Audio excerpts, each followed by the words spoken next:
Welcome back to theCUBE's live stream coverage here at FinOps X in San Diego 2026. I'm John Furrier, host with Paul Nashawaty with theCUBE Research, my co-host. You know, saving costs is a big thing, but the value creation is what everyone's talking about because revenue's being generated, teams are being transformed, value's being created, but you got to do it with the cost first. That's driving TCO, new ways to value projects, workloads, and of course productivity. You got two great guests from AMD, Mike Thompson back, CUBE alumni, Director of Cloud Products at AMD and FinOps Foundation Governing Board Member. Great to see you, thanks for coming back on. Thanks, it's good to see you again. Jim Greene, Director of EPYC Technology at AMD, good to see you, thanks for coming on. My pleasure, good to be here. Well, first of all, congratulations on AMD, on the business performance. Obviously everyone's talking about the results we're seeing at the AI infrastructure, so thank you very much for doing that. We want more horsepower, faster, cheaper, better. We keep doing that, but this is turbocharging the era we're living in, which is the agentic AI tokens. We heard in the keynote, the token subsidy is over. I love that line because we've been kind of letting people run with the AI, but now people are like, wow, I see the value. How do I scope it? You guys have been contributing that with some architecture, some product features, but here, this group and this community is going to be setting the agenda for how to financially understand what the hell's going on. Mike, this is kind of what we talked about at Google Next, Cloud Next. What's the update? Have we solved the problem yet? Well, similar discussion. I think with AI, token maxing, I think is what JR was referencing this morning in the keynote. Yeah. The era of token maxing is kind of over because the spends are going through the roof. And so there's a period of rationalization that I think the industry is going through now, particularly on AI applications and agentic, because those ones are really practical. So I think aiming to actually get value out of AI investments is one of the major focuses, but then one of the problems that they quickly stumble on, and this is something we were talking about before going live, was budgets tend to get spent 1 to 2 quarters into the year. There's so much dynamic development in the AI space that 2 to 3 quarters in, budgets are already tapped out, there's new AI applications that simply must happen, how do you fund that? Right. And that's one of the things that AMD really likes to bring to the table with their EPYC processors, because you can free up easily, I'll speak across clouds, maybe Jim can speak to a little bit of the on-premise applications, but easily 30% at the 3 clicks of a button, 30% OpEx return, OpEx savings, that can then be reinvested in these new novel, innovative applications like agentic. Jim, talk about the enterprise, because again, this is the #1 focus, because the people doing AI are builders, operators, and investors. They're investors because they need to squeeze the dollars. Yes. They got to think like an investor. Yes, and that's a big challenge for a lot of them, because it's not only the rate of change, it's the scale of the change, right? It's literally almost Pandora's box. So one of the things that we find on the enterprise side is saying, how do I get the capacity to deal with all this new demand, because a lot of their infrastructure is still really kind of old, right? I mean, some of it's pre-COVID, you know, really old 6-7-year-old servers because they kept extending the life of those servers. Now, there's no way you can run AI workloads on these things, right? So they have to find, how do I get the budget, but even just physically the space and the power to accommodate this crazy growth in demand. And that's really where the data center modernization theme comes in. So we could have customers coming in saying, hey, I can replace 8 of those old Ice Lake servers or some old prior generation Intel, and I can replace it with one EPYC server. That's going to save me the power, that's going to save me the space. And oh yes, over time, because it's so much more energy efficient, so much more license efficient, you save the money as well. Yeah, so that consolidation gives you more rack capacity, you draw less power, and that's how you make room for innovation. For the new stuff. I got a soapbox about this. You know, I've talked to dozens and dozens of companies. I look at their infrastructure, what they're running on their servers. There's maybe 70–80% of the market is running at 10% utilization, meaning the CPU is only being used up to 10% of the time, 90% idling, just wasting power. To me, that's gross. Yeah. And I think the performance, the leadership performance that EPYC brings, that high performance processors bring, enables you to take those older generations, N-1, N-2, N-3, and consolidate many of those into one server and actually boost performance and save money at the same time. And so I think there's an awful lot of opportunity out there with the egregious waste with low utilization servers that are out there now. So John opened up with optimizing for value, right? And that's really what you're kind of alluding to, is you're really kind of driving towards that value, but there's the use cases that really come into play, right? You have AI for automation, you have this crawl, walk, run stage with maturity where organizations are at, but you also have things like the tier 2 and the neo clouds that are kind of starting to use this.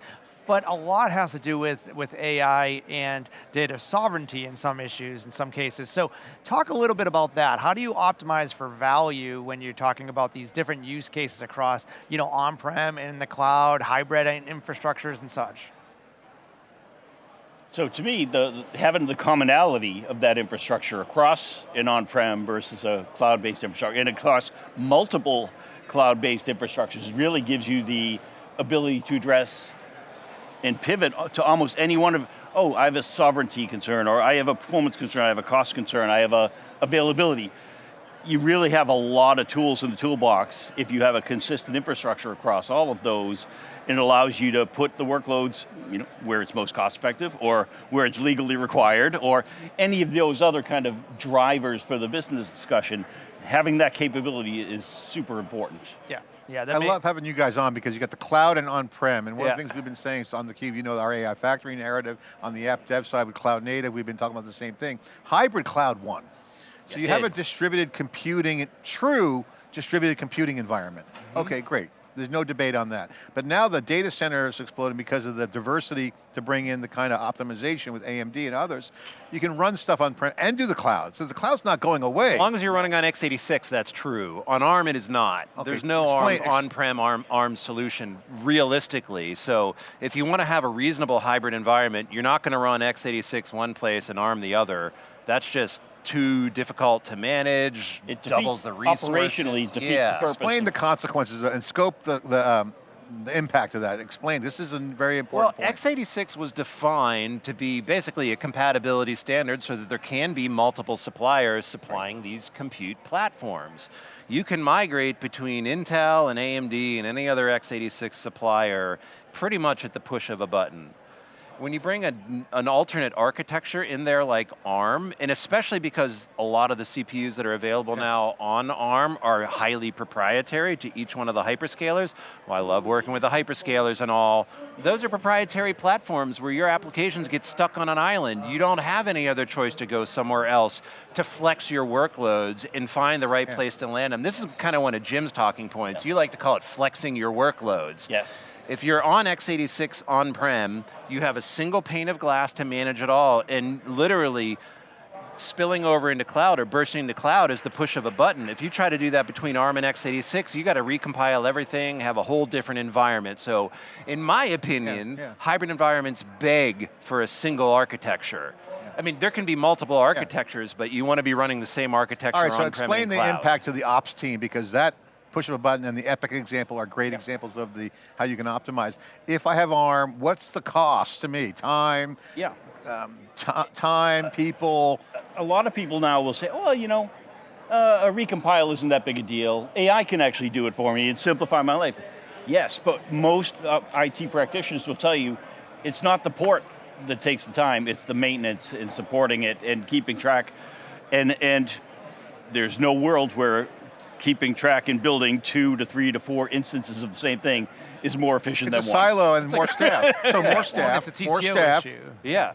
Yes. Well, it's also a flexibility issue, but like even outside of that, so I think kind of what you're saying, Jim, is the overhead and maintenance and management is roughly double what it would be if you had a single architecture. And then I would add, this is one of the things AMD and FinOps Foundation, what we try to bring to the FinOps Foundation is the notion of shifting left should involve wise platform choices. There's a 30 to 40% OpEx difference, annual OpEx difference between a couple of compute platforms that look the same. If you take an M8A in AWS and you compare it to an M8i and then you consider the performance, the delta is 30 to 40%.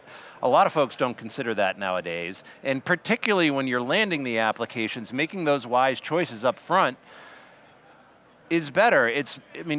Otherwise, a year or 2 years later, the FinOps team is going to find this, see the egregious waste, and then force you through a more painful change rather than making a smart choice up front. That's how we shift left. And then there's costs on licensing, there's all kinds of hidden costs. Yes. Yeah. The cost has a very, very long tail. Okay. Again, whether it's the administrative part, the operational part, the if you look at things like on-prem, the power bills, right? All of these things really, and quite frankly, they are much bigger number than the price of buying server A or server B or instance A or instance B on a isolated basis. And I think the tricky bit there is it's easy to walk into a train at the end of the tunnel when you thought it was, sunlight. Of course, yeah. If you look at a lot of the marketing that's done on ARM platforms, the claims look great, looks cheap, looks fast, looks energy efficient, and on the surface that's actually true. But if you double click down and look at how many more servers or how much more runtime it takes to complete a job on an ARM architecture, that offsets everything. That's the part they're not telling you. So I'd like to up-level this a little bit and say, okay, there's a big impact to what you're talking about. It makes a lot of sense, the TCO, the flexibility, all those pieces matter. The other factor to take into consideration is, and this is what I'd like the audience to understand, is what does this mean for workloads? What does this mean for optimization? I know we talked about all the impacts, underlying pieces, but like if you're running an AI workload and you have different architectures underneath, what does it all mean? Is it going to run better? Is it going to run different? Is it going to run indifferent? Like what's it mean? So architecturally, they're going to run different, right? Because they're running on different silicon.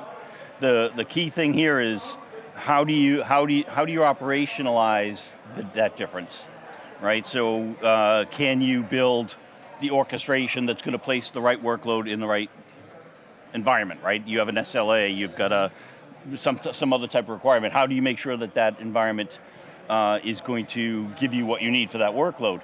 If you have a predictable, common hardware architecture underneath that, that's a little bit easier than to say, oh, well, it's supposed to be 30% faster with this other thing, but it isn't for my workload, right? So you kind of want to minimize some of the variables there. Yeah. And the fact is, you don't have to choose one of those other things. You could get the same thing here, the same presence in, not only did hybrid cloud win, multi-cloud won. Right, so again, that just multiplies that. But it's important for the audience to know, like, because a lot of times maybe the DevOps teams or the platform teams, they're like, I don't know, there's something under the covers, whatever, as long as it works, but the impacts are real. Yes. And those data points you just mentioned, that's something that maybe people will oversee. Yes. So I think that's something to kind of highlight. And let's face it, the whole premise of the cloud, no one wanted to care about the hardware. Ideally, you don't have to. But if you do, there's tons of optimization benefits to paying attention to that, because that's where you get your scale, that's where you get your flexibility for deployment, that's where you get the flexibility to choose the most cost-effective platform. It's where you can more easily instrument automation, and that's where things like AI are really going to come in. Okay, so I want to get into TCO because that was on you guys' agenda, and I want to get into it because the old school TCO calculator was you type in the purchases and you look at over span of time, over quarters. Yeah. You mentioned they're blowing their budgets. How should TCO be thought through? Because things have changed a little bit. You got real time, you got growth, you got architectural growth on the AI side, so you have now hybrid, architectural choices have impact. How should people think about TCO? I think a lot of it really boils down to right sizing or making the wise decisions about where to land your applications. Yeah. To start with, not every AI solution wears a leather jacket. There's plenty of applications where CPUs, which are way cheaper, way more ubiquitously available, do just fine for small and medium models and offline models especially. Yeah. Yes. Inference too. Inference has many use cases. Yes. But also, we went through a token maxing era where you just tried to get the biggest GPU to do the AI that you had to do because you had to do AI. Yeah. And now it's a question of, it's not even that difficult of a decision in my opinion. You look at what are you trying to accomplish and then put it in a right size instance. And for AMD, we're not a one-trick pony. We have products that cover everything end-to-end for AI solutions, so we can start from one GPU that slips into a PCIe slot in a server, that's under Jim's team now, up to the 8x GPUs, up to the rack scale. You got to think about landing it in the right performance level for a GPU or a CPU, or you're wasting tons of money. And now you have developers and builders that aren't like coders, That's evolved and that's on the scene now, so you have a lot more action happening on premises. Yes. But then you got this push button burst to the cloud option. So it's not a one environment pony, to use your word. Yeah. I mean, it's multifaceted. Not a one-trick pony. Not a one-trick pony, you're distributing it. Talk about that dynamic and what that means, because people are going to enable teams to start coding. Oh yeah. Here's your tokens on-prem, go play with it, and then, okay, we got the scope, like a sandbox. Yeah. And then I got to go to the cloud to scale it. Everyone's a developer now, and not only that, everyone's developing something that could become a developer and release a new, I mean, you see this just almost kind of the bowling pin effect of, you build an agent, the agent builds sub-agents, and it really does scale really, really quickly. Again, having a common infrastructure across wherever, again, hey, I'm out of capacity here, can I burst into some other part of the infrastructure? Having that be totally compatible when you need to bring it back down because you have additional capacity is a huge benefit, right? It Guys, runs natively where talk about this development and innovation. Let's talk about the innovation side of the equation, because we're seeing constrained environments. Yes. In my lifetime, my observation is anytime something's been constrained, entrepreneurs or engineers will engineer around it. So there's a balance between managing supply chain, like memory. If memory's going through the roof, and storage, and now you have networking is kind of a bottleneck. So all these things, it's the classic hyperconverged variables. What is the innovation? Because you guys are in that supply chain game. Yeah. You got memory, we see the prices. That's forcing people to be innovative. Now, whoa, if we get right sizing, it's called stay in business. Yeah. So there's a whole nother level of right sizing around the constraints. What are you seeing? What are people doing to optimize the engineering side of it? Because a lot of people are penciling out the architecture now to make those calls. Can I lead in with this, and then you can say something about the testing we did to look at memory downsizing? All right, so the first thing I see is the hyperscalers have some of the most buying power on the planet. So during a period of constrained component supply, who's going to get them?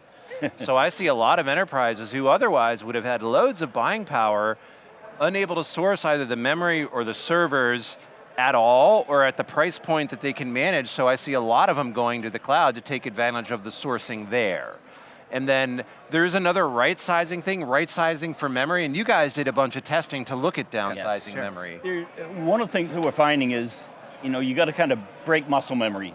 People bought what they always bought from an IT perspective because that's what they do, right? They just keep ordering it.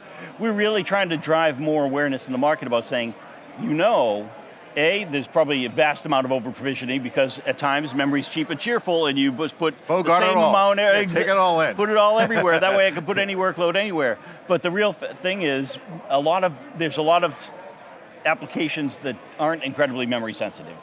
So we're trying to drive awareness about right-sizing memory, even on on-prem configs, right? Saying, hey, you always bought 2 terabytes, you're only using a small fraction of that. Let's look at what you really need. So we're putting tools into the market today to allow people to do some level of analysis to say, gosh, I am over-provisioning, I can now make some better sense. It's really helping them understand what they really need versus what they've always bought. And again, no one's going to run into a data center and rip DIMMs out, right? But next batch of purchases you make for that class of workload, say, hey, you know what?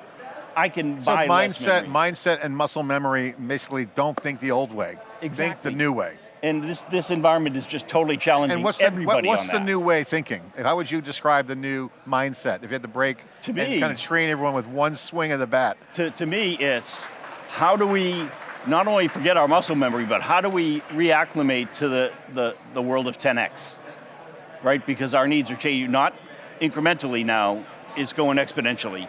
So that's going to be the challenge for people to overcome. And I think this community is going to be instrumenting it all. Guys, great to see you here. Great to see you come back on. I love this conversation. We'll see you guys at the Accelerating AI event you guys are having in San Francisco in July. theCUBE will be there. Advancing AI, I'll be there. Advancing AI, sorry. Just up the road. Be there. Yeah, advancing AI, got it wrong there. Advancing, and we need more advancement. Right now, more than ever, the costs are front and center. CFOs are leaning in, very operational. Not just, here's your IT budget. They're like, give me the data. Thanks for coming on. Appreciate Thanks for having us. All right, Answer will get run over. AMD, having the products, having the migration, the portability, workloads running in an environment that's cost effective, still drives it and advances the AI. I'm John Furrier with Paul Nashawaty. Thanks for watching.